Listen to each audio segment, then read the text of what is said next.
بسم الله الرحمن الرحيم aan wax ka barano weydiintan ah what is a market penetration waxaa sidoo kale loo yaqaanaa market share expansion midaas oo ah in la ballaariyo saamiga ay shirkadaada ku leedahay suuqa ama in sare loo qaado tirada dadka iibsada adeega aad bixisid ama alaabta aad gadid si kale haddaan u dhigno market penetration waa istaraatiijiyo ay adeegsadaan shirkadaha si ay u kordhiyaan tirada macaamiisha ka iibsanaysa adeega ay bixiyaan ama badeecada ay gadayaan markaas tusaale waxaad leedahay shirkad bixisa adeega internetka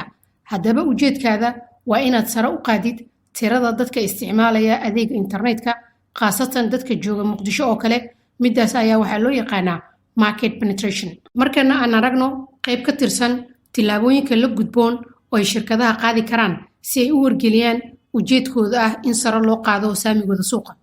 kow waxaad hoos u dhigi kartaa qiimaha la iibinayo adeega internetka kama hadlayo tayada waayo haddaad tayada hoos u dhigtid waxaad ka dhaxli kartaa wax badso wax beel ayay dhashaa oo haddii ay macaamiisha heli karaan shirkad kale oo internet ka fiican haysa ayaga ayay aadayaan sidoo kale waxaad samayn kartaa in qalabka lagu isticmaalo internetka inaad si bilaash ah ku siisid ama qiimo hoose ku gadid labo shirkadda waxaa la gudboon inay sare u qaado waxqabadka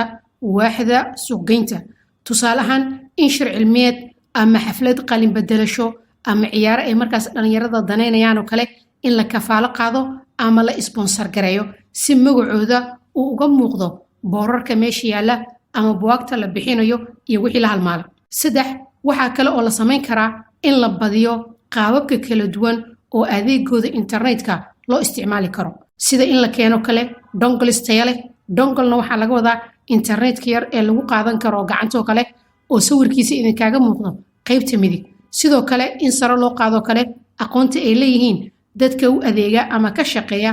waaxda u adeegidda macaamiisha customer care department oo qofkii macmiilkaa waa in si wanaagsan loogu adeegi karaa markana aan isla aragno ujeeddada laga leeyahay market penetration midaas oo ah in sare loo qaado saamiga ay shirkadda ku leedahay suuqa ay hadda ka shaqayso ayadoo la adeegsanayo isla badeecadii ama adeegii ogow waxaa wax laga bedelayaa ama sare loo qaadaya oo keliya waa xeeladihii la adeegsan jiray ee suuqu waa isla suuqi alaabtana waa isla alaabtii gunaanad istaraatiijiyadan waxa ay ka gacan siinaysaa shirkadaha inay faa'iido badan ka soo saari karaan suuqii ay ku shaqayn jireen iyo isla badeecadii ay gadi jireen keliya waxa wax laga bedelay xeeladihii ay adeegsanayeen hadda ka hor ayaan ka soo hadalnay farqiga u dhexeeya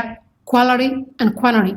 iyo market growth and market share ee fadlan ka dhigayso lifaaq hoose rabbanaa taqabbal minna innaka anta as-samiicu al-caliim mahadsanidin waa inoo markale haddii rabbi idmo